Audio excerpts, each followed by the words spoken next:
Tonight, back to worries and questions about going back to the office full-time. The fact that they're not able to come out and defend their position on it, just like they didn't really defend their position when they forced us back 3 days a week. One federal public service union leader looking for a meeting with the Treasury Board president amid persistent rumors they will be recalled to the workplace 5 days a week.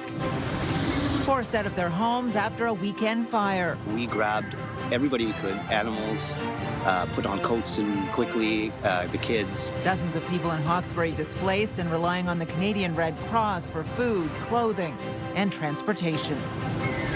And an off-ice battle unlike any she has known. The overwhelming outpouring of kindness to me has really humbled me. Ottawa Charge head coach Carla McLeod shares her plan for the immediate future after announcing she has been diagnosed with breast cancer.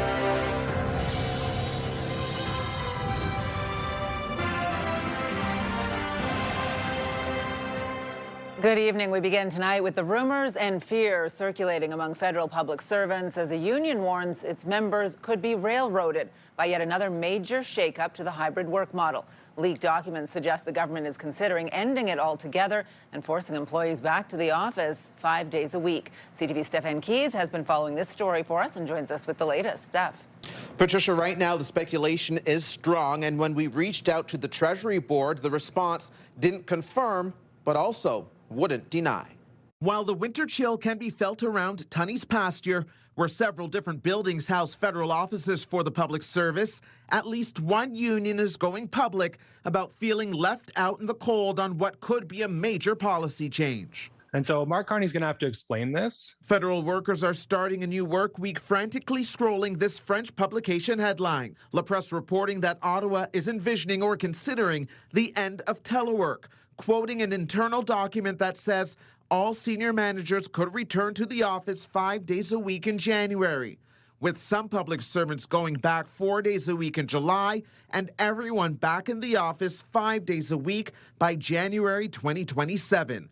But so far, the Canadian Association of Professional Employees says it can't get a straight answer on behalf of its members. I think the fact that you haven't heard any clear answers from government shows that they don't plan on owning this with any great detail. They're not planning on defending this decision, certainly. A response to CTV's queries from a spokesperson for the Treasury Board president reads like this. The direction on prescribed presence in the workplace has not changed. We have no further information to share. And while many current public sector workers rejected giving comment on camera, an online Reddit thread is very active, with many believing this could be a done deal. This retired public servant never had the privilege of working from home. He sees it as a good thing that shouldn't change. Puts a lot of traffic in the city, pollution as a result. It makes it a 2-hour commute for some people. You can't be a happy employee if you're driving 2 hours a day. And if they are just working on a computer, you can do that anywhere. Now, we did speak with one public servant off camera who says she likes being in the office more often and suggested she felt stronger solidarity with other Canadians like grocery store workers or healthcare professionals who don't have that luxury, but also added she lives close to work, Patricia. And Steph, wanting rumors and rumblings addressed, do we know how much weight we should actually give to this? Well, that's the thing, Patricia. There are leaked documents, and the union referred to it as a rumor they are trying to get answers on.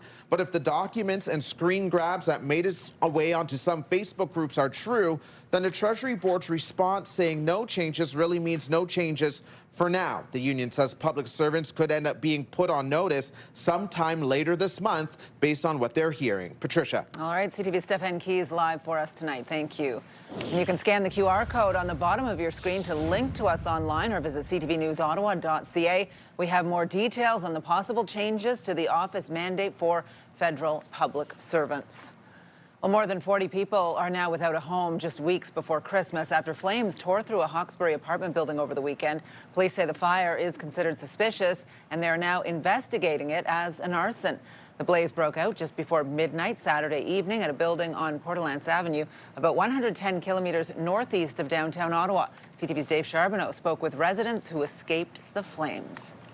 Just grabbed my keys, my phone, Even forgot the charger and everything, but left everything behind. In just a matter of seconds, fire raced through this apartment building, residents fleeing for their lives. We grabbed everybody we could, animals, put on coats and quickly, the kids.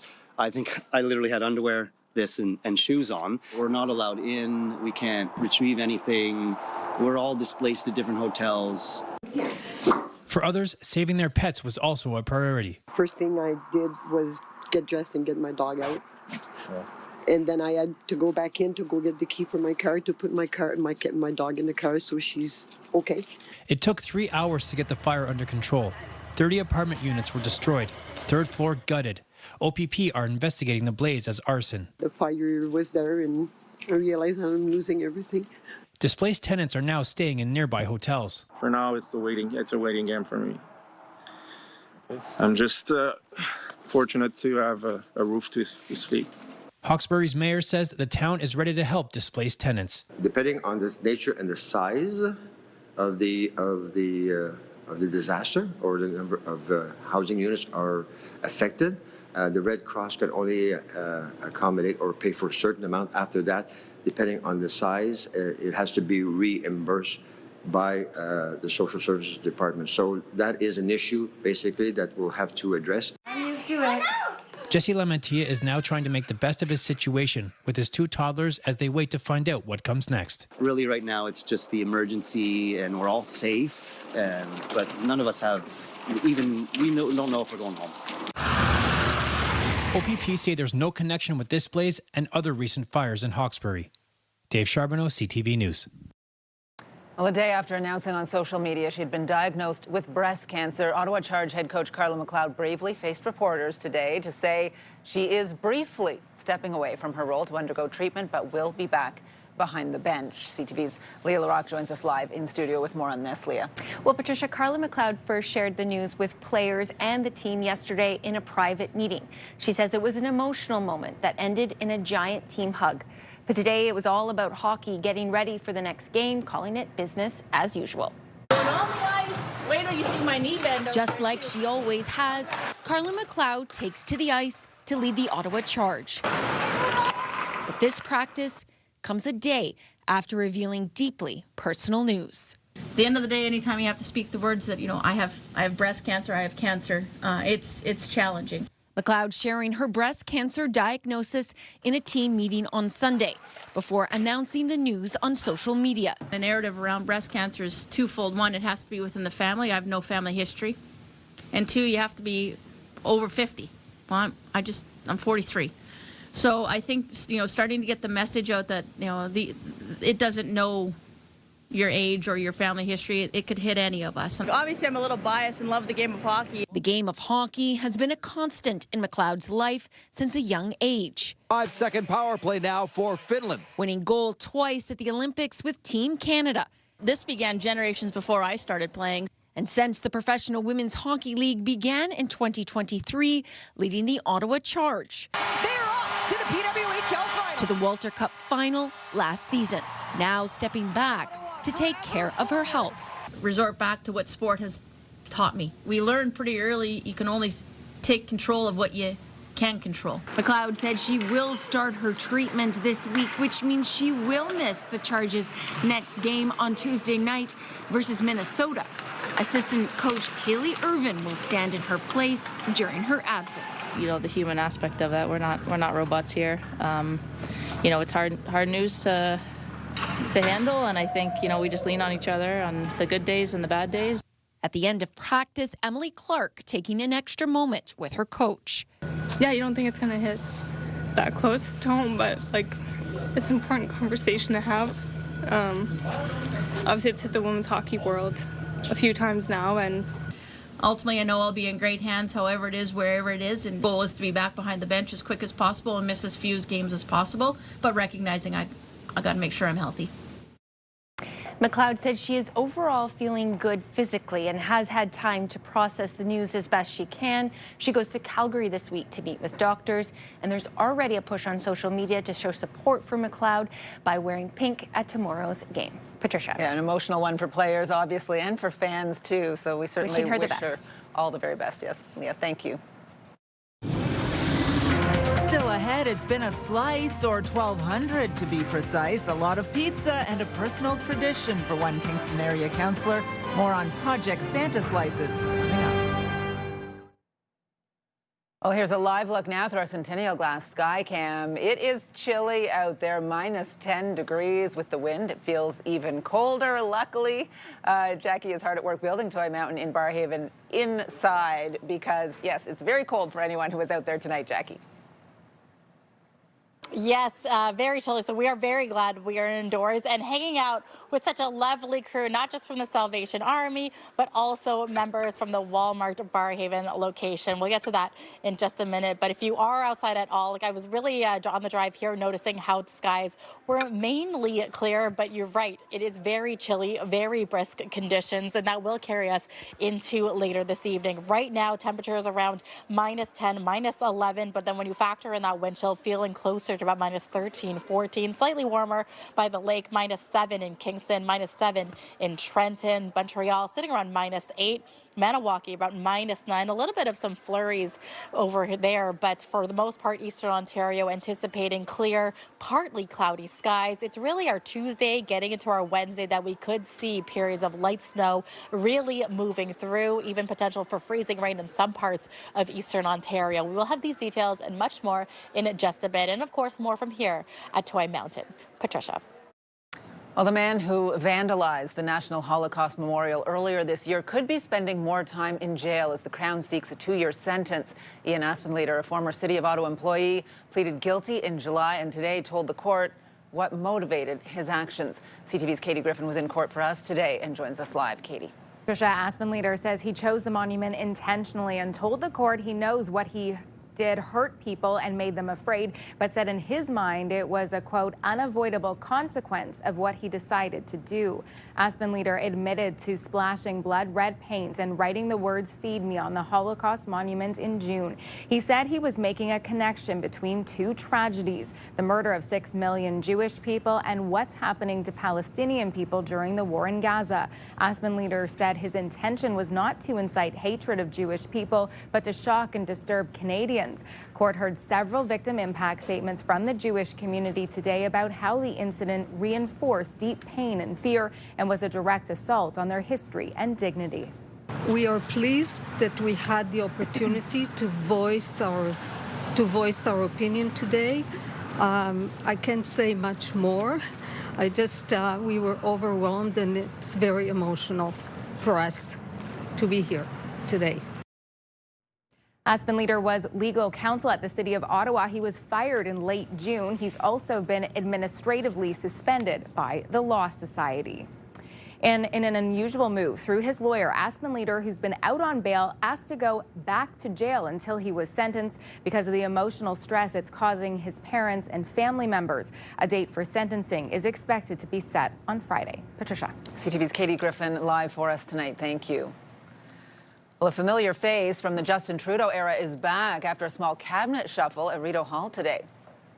I, Mark Miller, do solemnly and sincerely promise and swear that I will truly and faithfully and to the best of my skill and knowledge execute the powers and trusts reposed in me. Mark Miller, who last served as Minister of Immigration under Trudeau, is returning to Cabinet as Minister of Canadian Identity and Culture and Minister responsible for official languages. The shuffle comes after Stephen Guilbeault resigned from Cabinet last week, just hours after Prime Minister Carney announced a pipeline pact with Alberta. Carney made 2 other changes. Minister of Government Transformation, Public Works and Procurement, Joel Lightbound, will also now take on the role of Quebec Lieutenant, while Environment and Climate Change Minister Julie DeBruzen will also assume the Nature and Parks Canada file. Well, it's another devastating blow to Canada's steel industry, reeling from President Trump's 50% tariffs. Algoma Steel confirming today it is laying off about 1,000 workers. The company, based in Sault Ste. Marie, says it has been significantly impacted by U.S. tariffs, and as a result, it's closing its blast furnace and coke-making operations and transitioning to electric arc steelmaking a year earlier than planned. The layoffs will take effect in late March. Back in September, the federal and provincial governments tried to support the company with $500 million in loan assistance. Well, crews are preparing to start construction on one of the city's largest infrastructure projects. Work on Lansdowne 2.0 is set to begin this week, but there are still questions and concerns about the $419 million redevelopment. CTV's Austin Lee is following this for us tonight and joins us live with the details. Austin. Well, Patricia, a few construction trucks, they remain at Lansdowne Park tonight. They have been there since at least yesterday, but little work has actually begun. Soon, however, crews will be working on the first phase of the project. The city says that will focus on the new event center, installing fencing, and setting up a site trailer. When it's all wrapped up, Lansdowne Park will be home to an additional 770 condo units, a new, smaller arena, and new north side stands for TD Place Stadium. While many support the plan, not everyone is fully on board. The stadium is getting old. The arena is getting old, and all that work something has to be done because it's not safe. So a project of some sort to help the field, help our sports teams and other activities that happen is worthwhile. To have apartment buildings in there, I don't know. I don't know if we can withstand that. I love the space. I know it needs to be bigger, but I do sympathize with the charge as well. Losing seats. Construction of the new event center is slated to be completed by 2028, with work on the north side stands scheduled to be done by 2030. It's also important to note there are no planned detours or road closures for the first phase of construction, and access to the underground parking garage will continue as normal. Patricia. All right, CTV's Austin Lee live for us tonight. Thank you. We do have extended coverage of the construction work set to begin on Lansdowne 2.0, all of the debate and detail about the project. All of those stories online at ctvnewsottawa.ca. Well, Shopify was experiencing some major issues during one of the busiest online shopping days of the year. The Ottawa e-commerce company says some merchants were getting error messages while trying to log in this morning. Others had problems with point-of-sale checkouts. Around 2:30 this afternoon, Shopify said it had fixed the issue, but about an hour later, the company's help center was still experiencing longer than normal wait times. The Ottawa Police Service says it stopped 1,500 drivers in the first weekend of its annual Festive Ride campaign. Police set up ride checks across the city on Saturday. 6 drivers received a 3-day license suspension for blowing within the warning level. 1 person was charged with impaired driving. Magic is happening at Martha's. Well, still to come, it is cheesy goodness in the best possible way. A Kingston restaurant delivers for the holidays once again. That story just ahead. Jackie. Well, thanks so much, Patricia. The fun is happening here at the Walmart Barrhaven on Strander. We've got some live music from the Salvation Army Band, but we also have Mumtaz here, the general manager. I just remind the folks at home where they could drop off a new unwrapped toy. Sounds good. The customers can bring the new unwrapped toy at our store in all the participating locations in Ottawa. They can find the drop-off bin at the front of our stores. All right, we love to see this. And speaking of, we also love to see some fellow counselors, David Hill, Wilson Lowe. What brings you here tonight? Jackie, a little bit of Christmas shopping, see some friends, and to donate, which anybody can up until the 19th of December here at Walmart. Right, December 19th. And Wilson Lowe, just a reminder for people what toys are in need. Well, toys are in greatest need for people 0 to 3 and 10 to 12, such as the blocks I'm holding here in my hands, anytime until December 19th. Well, appreciate it. Thank you guys so much. Again, this is the drop-up bin you want to look out for, and we will be here until 7 p.m. this evening. Come on down and join the party. Here's a live look through our Centennial Glass Sky Cam, showcasing Spark Street on this cool, chilly evening. Current temperature sitting around -9. Access Storage is proud to support Toy Mountain, who provides toys to more than 27,000 children in our community. Drop off a new unwrapped toy at any one of our locations today. Access Storage and Toy Mountain, helping families this holiday season.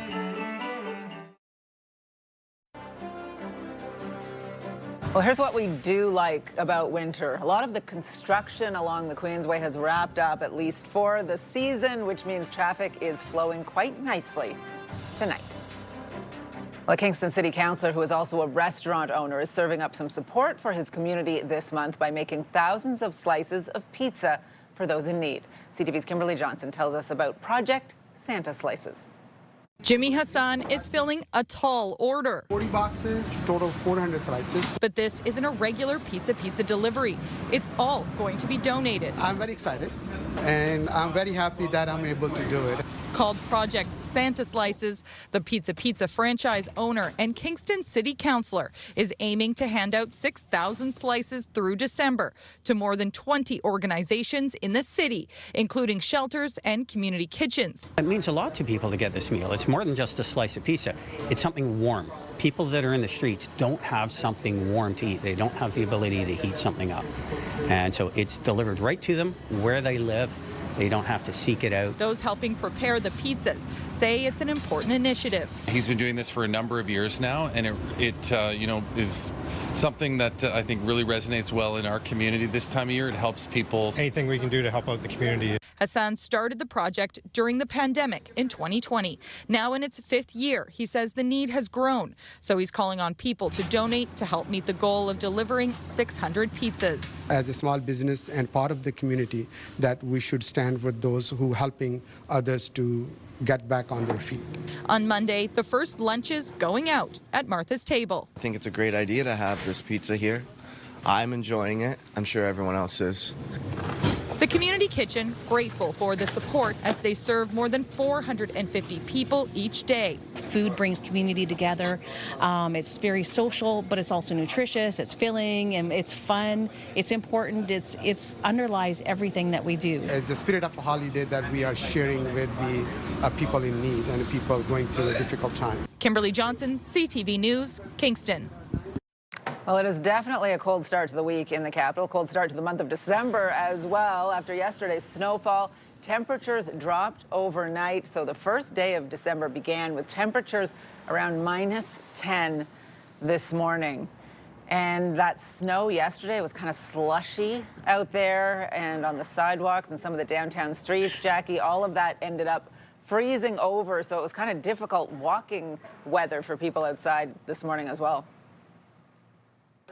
Yeah, Patricia, I like that you brought that up, and I'm going to just, I don't know if you want to see this, but I am wearing stiletto heels, and when I got out to the parking lot, I almost slipped on some freezing ice, so I wouldn't quite recommend high heels if you are out and about for these cold conditions. Definitely going to be chilly for the next few days. Maybe you want to trade in for the winter boots. Taking a look at our temperatures for the next couple of hours, we can see that right now it is about -11 with the wind chill slightly colder, about 2 degrees. We got northwesterly winds moving in. Only saw a daytime high about -5, but again, factor in that wind chill, feeling much colder. Overnight lows going down about -10 with the wind chill, -15, mainly cloudy skies, but then in the morning and from the overnight into when you're heading out the door, keep an eye out. We will have periods of light snow moving through, more so closer by Kingston, but here in Ottawa region, we could see periods of that moving through. -3, the daytime high with northeasterly winds. Tonight's lows really across eastern Ontario, averaging between -7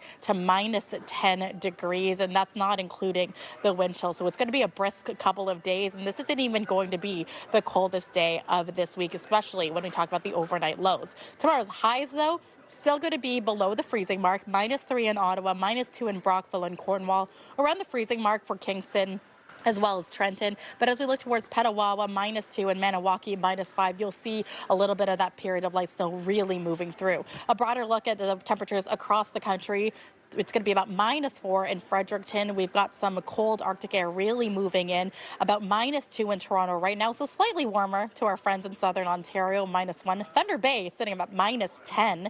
And our friends in the prairies, Saskatoon and Regina, averaging about -12, -13 degrees. I would like to be in Vancouver right now, where temperature is sitting around 5 degrees. But it's not that much of a difference when we look at our temperatures. Conditions-wise, it is going to be very cold, but in terms of a little bit drier, we're not going to see much in terms of freezing rain or rain, but we are going to see light flurries moving through, and really flurries going to take a quick break for Tuesday night into Wednesday morning. But then by Wednesday evening, we could see the return of periods of snow and maybe some freezing rain around Kingston area. So we're keeping a close eye on this as well.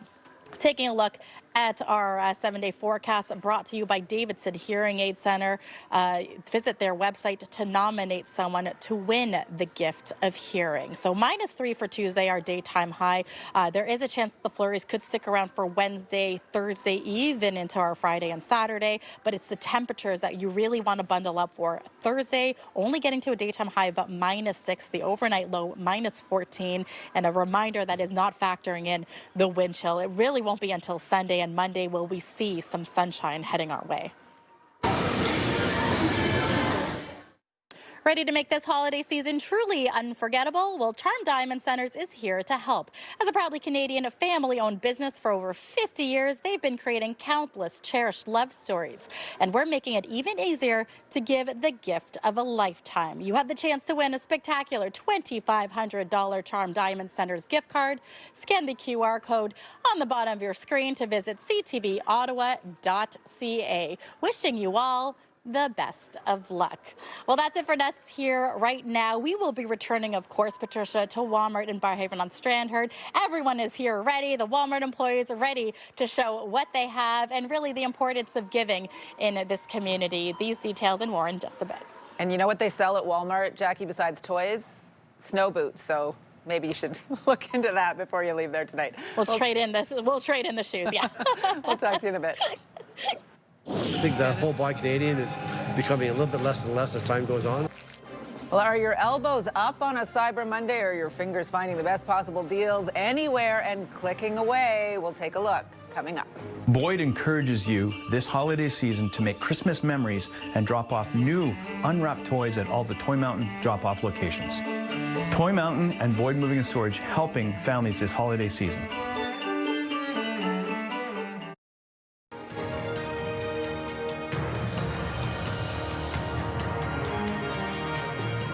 Well, it's one of the busiest shopping days of the year, and retailers say Canadians are clicking and buying at a pretty strong pace this Cyber Monday. But as the deals roll in, many shoppers are weighing whether to continue to buy Canadian or simply chase the lowest price. CTV's Josh Morano reports.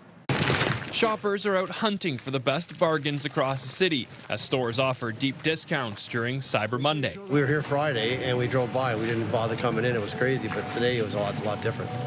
But no, 50% off is usually attractive. Paul Dresch was focused on buying Canadian when the movement started. It says he's now just looking for the best deals. What I'm doing is I'm buying in Canada at a store in Canada employing Canadians. So to me, I mean, it's hard to avoid. And he's not the only one, not always checking for a Made in Canada label. As they go into the holiday shopping season now, price is the most important factor for them when it comes to making those decisions on whether they're going to buy Canadian or not. In a survey, the Retail Council of Canada found while most shoppers want to support Canadian businesses, finding the best deals is more important. We've seen a bit of softening towards the Buy Canadian movement. And so it's not that Canadians are not looking for that, but this year when we asked them about their holiday shopping overall, they said that price remains the #1 decision driver for them. Local retailers say they're hoping shoppers think about supporting local businesses as they try to stay visible as big deals dominate the day. Year to date, our sales are up about 70% over previous year sales. But November was maybe about 50% up, so it may be trending a little bit backwards, but still a good increase with the Buy Canadian movement this year. But some shoppers like Dresch are not sure the Buy Canadian movement is here to stay. I think the whole Buy Canadian is becoming a little bit less and less as time goes on. A little bit, we got to get back to our old spending patterns. Josh Morano, CTV News. Well, now some other stories you need to know right now. The University of Ottawa is marking an historic milestone today, installing its first ever female president and vice chancellor, Marie-Yves Sylvestre. Now install you as a president of the University of Ottawa and invest you with the authority. A special ceremony was held this afternoon to formally welcome Sylvestre into the role. Back in June, the university announced she would be succeeding Jacques Fremont in the position he had held since 2016. Sylvestre has been with the university since 2005. They know we have the resources required to grow their company. The demand for computing power across the world is increasing. AI, quantum computing. Marvell Technology is expanding its semiconductor research and AI operations here in Ottawa and Toronto. The company is investing $238 million into the new technology over the next 5 years. That is expected to create up to 350 new jobs across the province. The Ontario government is also providing up to $17 million in funding. Quebec drivers take note. As of today, tires rated for winter use are legally required in the province. And that's right through until March 15th. Fines for having the incorrect tires range from $200 to $300, and police say they will be doing spot checks. Out comes Carl. One pass over. It's Sanderson. He scores! Jake Sanderson ties it at 1.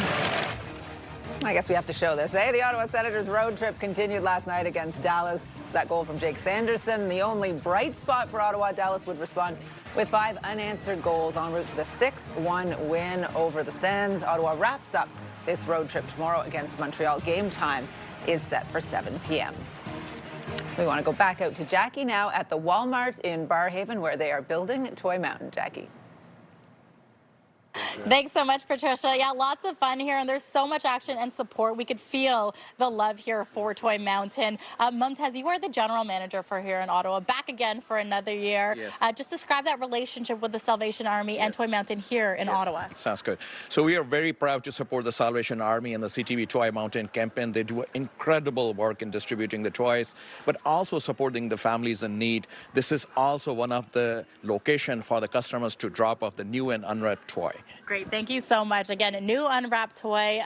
Glenn, we've been doing this for a little over 2 weeks now. We have. Just continuing to help build that Toy Mountain. What's it been like to get to each community and each location? You know what you see? You see the giving continuing, people wanting to support their neighbors, knowing that everyone's struggling at some point, and we all need to lean on each other. And Walmart Canada, every single time, Mumtaz, your entire team coming out to support the Salvation Army and CTV and Move 100's Toy Mountain. Incredible. Yes, Yeah, and we want to talk about that local connection as well. And we wanted to introduce Laura here, and you are the Barrhaven chapter for the Salvation Army. Just talk about the need here in this community. Yeah, what we're seeing in Barrhaven is the same as what we're seeing across the city of Ottawa. The need is great this year, and we're seeing a lot of families coming to us looking for support, looking for help to make sure that there are toys under the tree on Christmas. And we are going to be helping about 750 families here in Barrhaven. Wow. And this is great because these toys are, I mean, they're impactful, but they really open the doors to further conversations so that we can be supporting these families all year long. Well, thank you so much, Laura. And like several drop-off locations, Glenn, very quickly, because we do have a very special presentation that we want to get to. But what are the drop-off locations? Well, go and visit toymountain.ca and you'll find all the drop-off locations, including Walmart's right across the city. Incredible. Thank you so much. Mumtaz, Yes. you and your crew have a very special presentation. Why don't you show it to our viewers at home? Sounds good. We are extremely excited to present a $20,000 donation to Salvation Army. How amazing is this? $20,000 going to the Salvation Army, all for Toy Mountain. And this is in addition to the unwrapped toys that you could drop off at any Walmart location and more. So what a great way to kick off this week and to help us build the Toy Mountain. We'll take it back to you in studio for now while we celebrate here and much more. We'll be back in just a bit. Big check, big number, big applause. Love it, Jackie. Thank you. It's barely like this much off the corner of it. I tried to take it to Service Canada, and they actually told me it wasn't damaged enough to be replaced. Well, you've heard the saying, the dog ate my homework. What about a passport? We'll share the story of a woman denied entry to a country after her dog did indeed chew her passport. Get the latest live local breaking news. Sign up now for our morning and evening CTV News Ottawa newsletter. The best local content from CTV News, Your Morning Ottawa, and News Talk 580 CFRA. Get it all in one place. Sign up now at ctvnewsottawa.ca. The CTV News Ottawa newsletter is brought to you in part by CAA Business.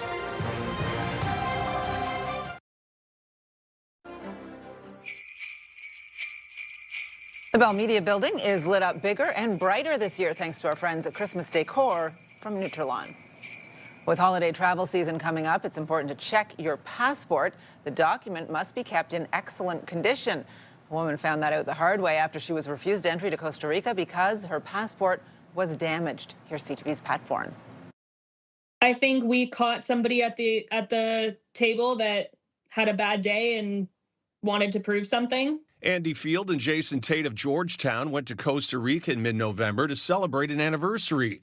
Field says her puppy chewed the corner of her passport, but that she's used it to travel to other countries without issue. It's barely like this much off the corner of it. I tried to take it to Service Canada, and they actually told me it wasn't damaged enough to be replaced. So I've had it for 5 years. We've traveled to 7 different countries with it. But when she landed at the Liberia airport in Costa Rica, a staff member said her passport was too damaged to enter the country.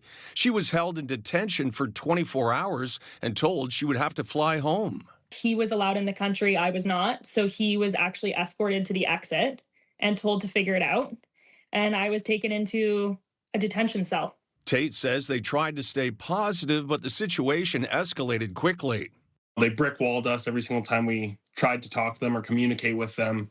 He ended up staying in a nearby hotel. The couple bought return tickets to Toronto, but then were not allowed to board the plane. They had to buy 2 more tickets the next day. They processed me like a criminal. Like, they took all of my information. They asked for my saliva. Rips, tears, water damage, those are all typical things that technically you're not supposed to have. I mean, you might get lucky and someone might not question you, but the problem is you might get unlucky and someone will. Travel expert Lauren Christie says it's better to be safe than sorry and always replace a damaged passport. And don't check it the day of. Check it a couple of weeks ahead of time so you have a chance to rectify the situation if you need to.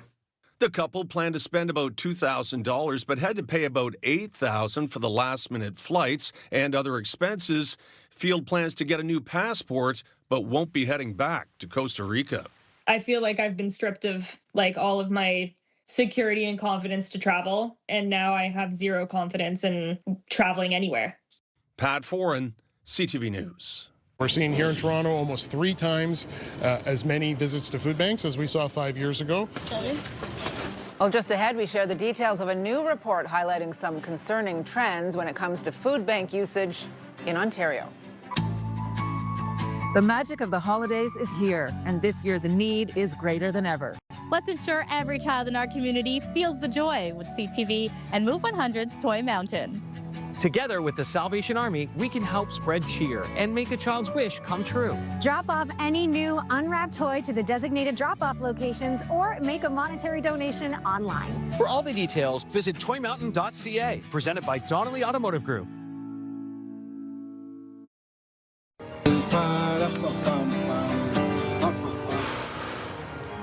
Well, hundreds of families lined St. Joseph Boulevard in Orleans Saturday night for the 27th annual Santa's Parade of Lights. There were nearly 70 floats, and Santa Claus himself was in attendance. Firefighters collected toys and cash donations for the Toy Mountain campaign.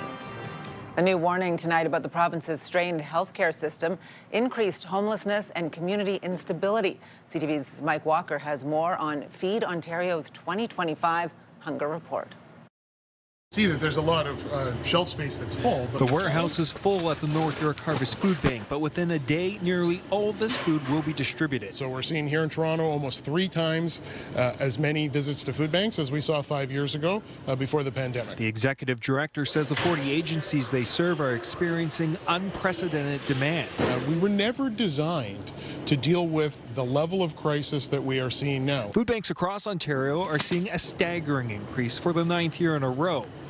According to the latest Feed Ontario Hunger Report, more than 1 million Ontarians relied on food banks between April 2024 and March 2025. With 8.7 million visits, that is a 13% increase year over year. We're very concerned. What we're seeing is really a deepening of poverty with the affordability crisis growing. While the number of new clients was down, the report found many are turning to food banks for longer periods.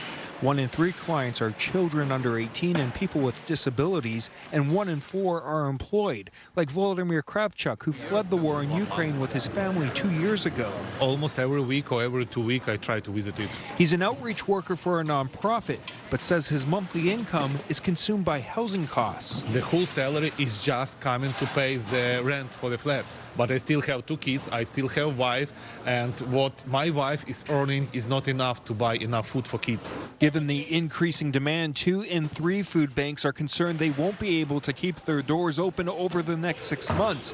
Feed Ontario warning the spike in visits will have broader impacts on access to housing and healthcare services. But if we can't provide the level of support that they need, then we're going to see some of the province's most pressing issues get worse. They are calling on governments to implement policies to reduce poverty. We'll work through that strain and we'll use that as inspiration to advocate even louder so that we build affordable housing, so that we make sure that people on disability are taken care of, and that we start to set up a reduction in precarious employment. At this rate, food banks fear the trend will only get worse. Mike Walker, CTV News. And the hands come out. Rachel Homan will go to Cortina. Well, coming up, a big win for Ottawa's Rachel Homan, who will now be looking to win her first Olympic medal in Italy. Jackie. Well, thanks so much, Patricia. All evening long, we have been entertained by the wonderful Salvation Army Band. Just want to give them a wonderful shout out for entertaining us, not just this evening, but for the whole holiday season. And here's a live look through our Centennial Glass Skycam showcasing Parliament Hill. -11 is the current temperature, but with a wind chill feeling closer to -13.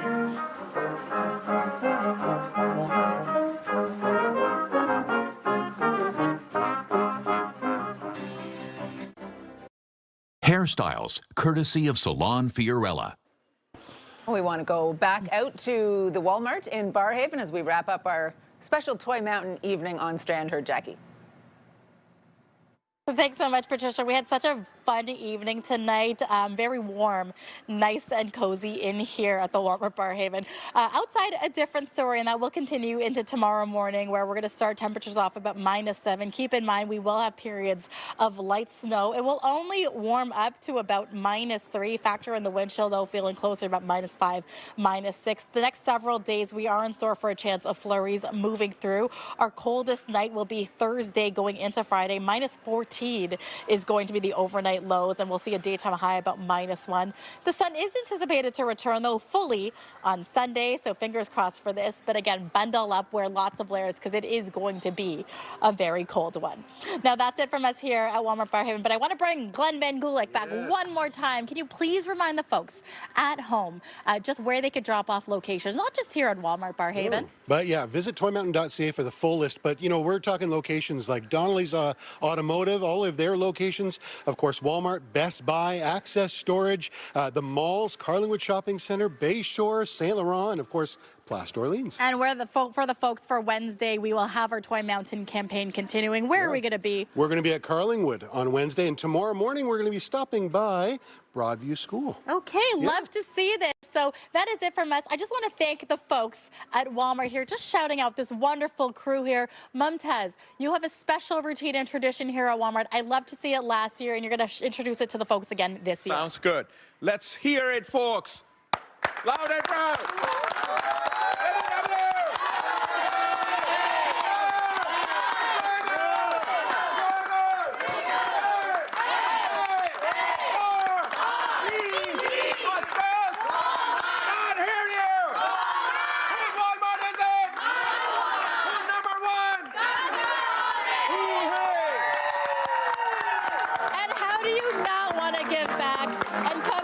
Drop off our new unwrapped toy, Walmart Barrhaven. Shout out to this wonderful crew here. Mumtaz, thank you so much. Glenn, thank you. Patricia, Austin, we're going to take it back to you in studio. I hope you were wiggling along with us as well and cheering along. Just a little bit of enthusiasm. That's amazing. I want that Snoopy Christmas sweater as well. I think we might need that next week. Did you see the temperatures at the end of that 7-day forecast dropping off, -18? Overnight next Monday. That feels like a Monday. We want to check in and see what our news team is working on for tonight. Austin Lee is on the desk at 11:30. Yeah, we'll try to bring the energy like we just saw there. I would run through a wall for that guy. But we'll also be introducing you to a hero out of Montreal, someone who rescued a couple from a burning building. He was just passing by when he noticed a house fire. So he pulled over, ran inside, and he saved an elderly couple from the blaze. So we'll have more on that remarkable rescue later on tonight. Of course, you can get the news anytime, anywhere at ctvnewsottawa.ca, and join me tonight for CTV News at 11:30. All right, will do. Austin, thank you. And finally for us tonight, Team Homan is officially heading to the 2026 Winter Olympics in Italy. Needs the floor, don't go too far, and she'll spill away. And the hands come out. Rachel Homan will go to Cortina. They dominated at the Montana's Canadian curling trials over the weekend, beating Nova Scotia's Christina Black 12-3 to qualify for the Winter Games. Now, two members of the team, Rachel Homan and Emma Miskew, are both from right here in Ottawa. And this will be Homan's third trip to the Olympics. But, Austin, she has never won a medal. She is hoping third time is the charm. Of course, the team's first match in the Winter Games is set for February 12th against Denmark. It's pretty impressive. Yeah, very impressive to get back there. Of course, it's tough to have that kind of longevity, although in curling you have an opportunity. But yeah, we'll certainly be pulling for her and very entertaining to watch. Maybe try to get to a curling in person in Italy too. Yeah. Putting that on the bucket list. That would be incredible. Sure. Also, kind of interesting, she has some ice in her veins. She played through an emergency alert that went off during the second end. Imagine that. Yeah. And take a look at this. Even noisier than these guys, perhaps. Yeah, exactly. Have a wonderful evening, everyone.